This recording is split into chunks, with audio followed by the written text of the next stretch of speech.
இன்றைக்கி நம்ம பார்க்க போகிறது சிக்கன் குழம்பு தாங்க. அந்த சிக்கன் குழம்பு 2 வயசு குழந்தை கூட சாப்பிட்லாம். அந்தளவுக்கு மைல்டான ஒரு குழம்பு எப்படி பண்ணலான்னு பார்க்கலாம். ஃபஸ்ட்டு ஒரு கடாயை வச்சுக்கோங்க. 3 ஸ்பூன் எண்ணெய் ஊற்றிக்கோங்க. அது உங்கள் இஷ்டம், நீங்கள் எவ்வளோ ஊற்றுறீங்களோ அது உங்கள் இஷ்டம். ஸோ கொஞ்சம் எண்ணெய் ஊற்றிட்டு அதில் பட்டை, பிரியாணி இலை, ஸ்டோன் ஃப்ளவர், அது கல்பாசின்னு சொல்லுவீங்க இல்லையா, அது அப்புறம் கொஞ்சம் 3 லவங்கம், அது கூடவே சேர்த்து கொஞ்சம் சோம்பு போட்டுட்டு, சோம்பெல்லாம் பொரிஞ்சதுக்கப்புறமா ஒரு 2 சின்ன சைஸ் வெங்காயம் போட்டு, ஒரு ஹாஃப் சில்லி போதும், அதுவும் கொஞ்சம் கருவேப்பிலையை போட்டு உப்பு போட்டு கொஞ்சம் வதக்கிக்கோங்க. நல்லா வதக்குங்க. அந்த வெங்காயத்துக்கு தேவையான உப்பு மட்டும்தான் போட்டிருக்கோம் நம்ம. ஸோ அது முடிஞ்சதுக்கு அது போட்டதுக்கப்புறமா 2 சின்ன தக்காளி போட்டுக்கோங்க. ஸோ அந்த தக்காளியை நல்லா வதக்குங்க.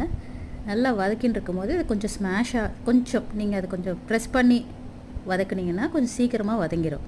அது கூட நல்லா க்ளீன் பண்ணி வச்சுருக்க சிக்கன், ஒரு 1/2 kg சிக்கன் நான் யூஸ் பண்ணியிருக்கேன். 1/2 kg சிக்கன் போட்டுட்டு உடனே அது மேலேயே ஜிஞ்சர் கார்லிக் பேஸ்ட் கூட போடுங்க. போட்டுட்டு உடனே மிக்ஸ் பண்ண வேண்டாம், ஒரு 2 நிமிஷம் மூடி போட்டு விட்டுருங்க.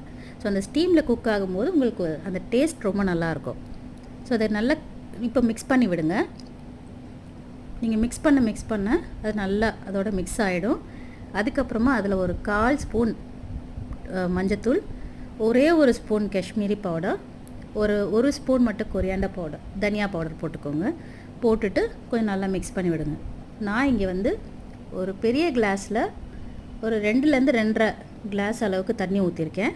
ஸோ உங்களுக்கு எவ்வளோ தண்ணி வேணுமோ, நான் இங்கே காரம் கம்மின்றதுனால இங்கே தண்ணி நான் கொஞ்சம் கம்மி பண்ணியிருக்கேன். அது கூடவே கொஞ்சம் உப்பு போட்டு கொஞ்சம் நல்லா மிக்ஸ் பண்ணிவிட்டு மூடி வச்சுட்டு ஒரு 15 நிமிஷம் கழித்து ஓப்பன் பண்ணுங்கள். ஃபஸ்ட்டு ஒரு 5 மினிட்ஸ் ஹை ஃப்ளேம்லேயும், நெக்ஸ்ட்டு ஒரு 10 மினிட்ஸ் கொஞ்சம் சிம் பண்ணிவிட்டு மீடியம் ஃப்ளேமில் வச்சுட்டு கொதிக்க விட்டதுக்கப்புறமா தேங்காய் அண்ட் இந்த சோம்பு இருக்குது இல்லைங்களா, அது 2த்தையும் அரைச்சி ஒரு பேஸ்ட்டாக வச்சு அதை ஊற்றிடுங்க.